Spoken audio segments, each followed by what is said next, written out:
Welcome back, everybody. Big Hockey Day continues. We're very pleased to be heading out to Winnipeg, one of our favorite cities. We got the head coach of the Winnipeg ICE of the Western Hockey League with us, James Patrick, and I appreciate the time on a very busy week, James, as training camp gets rolling. It's always a long off season for everybody. How happy are you to be back into the rink?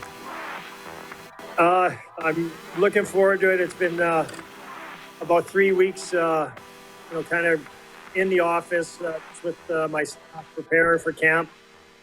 Today's kind of like the calm before the storm. We'll have a long day the next few days with starting with rookie camp for the first 3 days, and then the vets come in after that. So super excited. We're lucky we had the bubble last year for 2 months, but it seems like a long time coming for more of a normal type of season and training camp.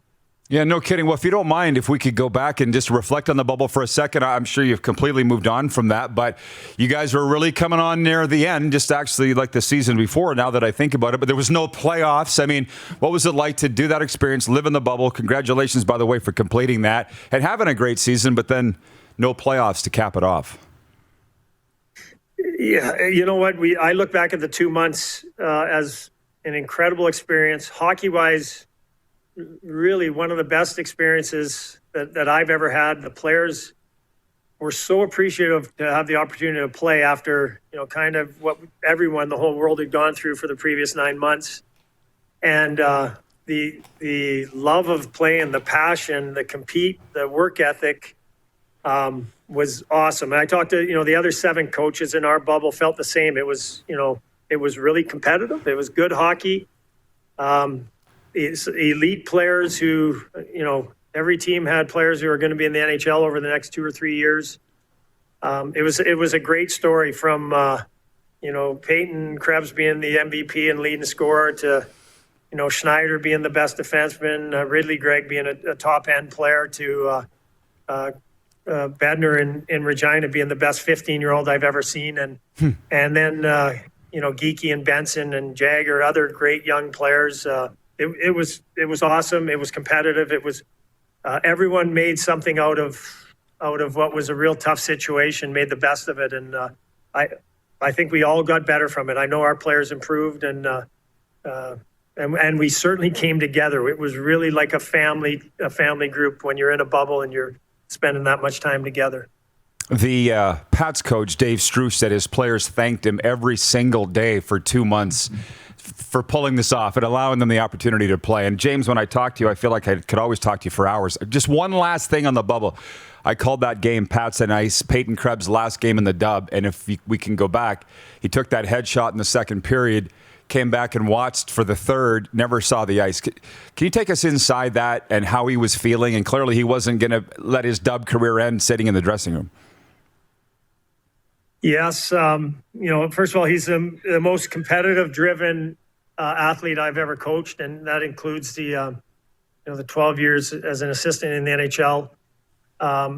And it was frustrating way to end.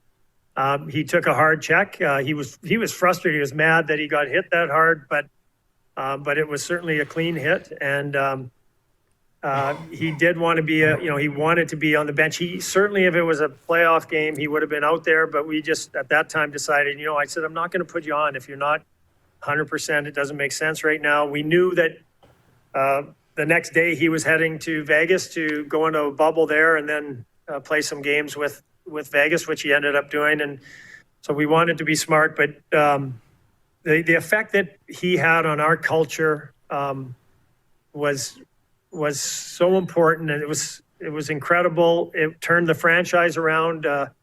2 years before, when we decided to make a lot of wholesale changes, but build the team around him and make him a captain at 17. And he did have a great. I mean, he was the best player in the bubble. He did lead it in scoring. It was half a game that he didn't get to finish, but certainly was there with his teammates. Which again, he was a driving force, but behind like I said, the culture, the work ethic, the passion, the drive that, we're trying to instill in all these players. What are the Ice going to look like coming back? I mean, it was a shame that your fans couldn't really watch them last year, obviously, and missed that last season for Peyton Krebs, but it's still a hell of a team coming back. What are they going to look like? I believe we'll have a real good team. I think we can pick up where we left off. First of all, we got some real good veterans. I expect Carson Lambos to be one of the best defensemen in the league, a great leader for us, a first-round draft pick who is as competitive as there is, and a real solid two-way player. Connor McLennan is a high-end scorer in this league. Some real good veterans. And, Jake and Smallwood, Cole Muir, Owen Pedersen. Owen Pedersen's put up, he's put up points the last 2 years, high-end points. He's played on our top line. So right there's a solid nucleus. And then I would say two high-end 17-year-olds in Matt Savoie and Connor Geekie. They're going to be, our top two centers, possibly, probably. A lot of depth. I think our defense can be the best since I've been coaching. This will be going into my 6th year here. From real good 20-year-old and Nolan Orzak. We're bringing in some Europeans who are going to push for spots. Next to, like I said, Carson, but Carter Przowski, coming into his draft year, real competitive, tough player, I'd say. So I think the most depth since I've been here, and obviously young players, Savoie, Geekie, Benson, their development, how much they get better as the year goes on is going to go a long way to the success of the team. Well, that's very scary for every other team in the East Division, but I'm sure you're happy talking about that. Can you talk to me about the Lambos boys? Because Carson only plays 2 games, still ends up going in the first round of Minnesota. Do you think he'd have gone higher had he played the full? And then Johnny, what I hear, good, hard-working Greek boys. That's what the Greeks tell me about the Lambos boys from Winnipeg. Great boys, great parents. Parents are, and I will say this, as a coach, I get to meet some of the parents. I don't develop too much of a relationship with them, but both parents are outstanding. Carson is maybe as respectful and hardworking and modest of a kid you can find. A real tough year for him last year. As a 16-year-old in our league, he played more minutes than any player. Played the whole time on our top pair against 19 and 20-year-olds. Kid who can skate. He's a real strong skater. At 15, he had an NHL wrist shot. Tough. Will not back down from anyone. And believe me, our league and myself as a coach I don't want fighting. I don't encourage it.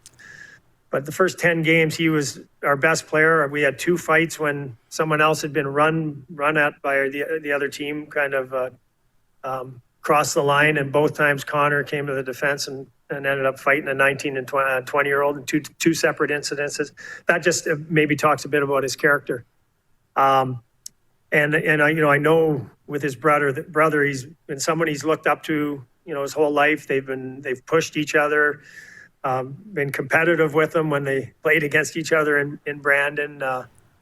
Having an older brother, I know what that's like. So, like I said, a real tough year last year. We only played 2 games and had an ailment that had to be dealt with by coming back to Winnipeg and getting treatment for him. Wasn't able to keep playing. So, it definitely hurt his standing. But I just.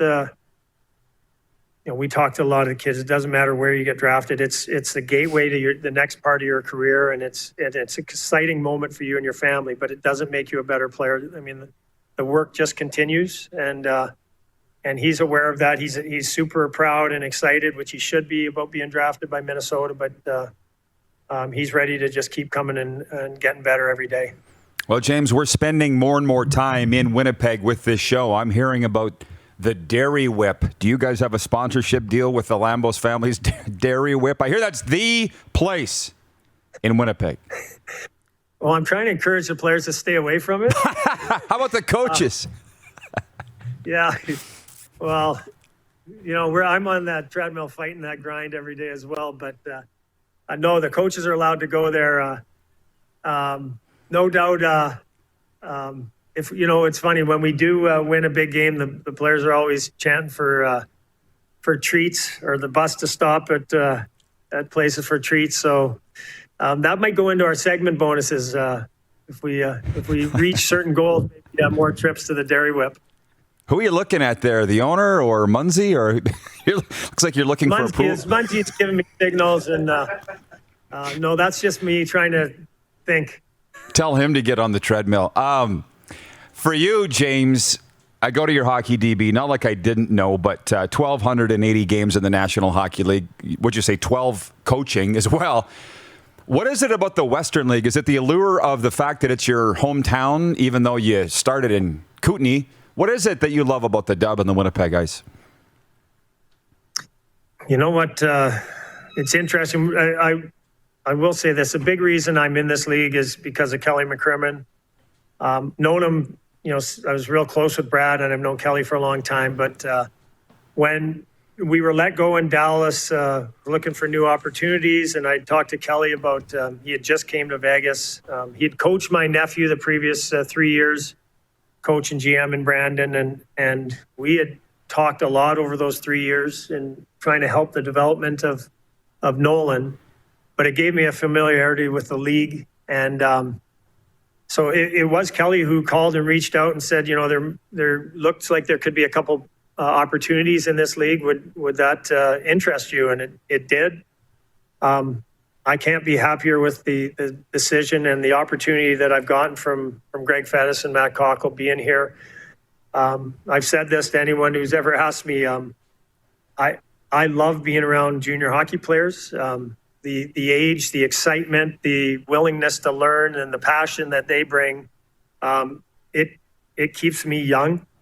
What I'm seeing happening here in Winnipeg, I think it is becoming a great hockey center. It has been for a long time with the Jets and the Moose, and there's room for a high-end junior team. And with what Greg and Matt want to bring to this city, with a new arena and just the development and the opportunity for young players is super exciting. But getting back to coaching them, it is so fun.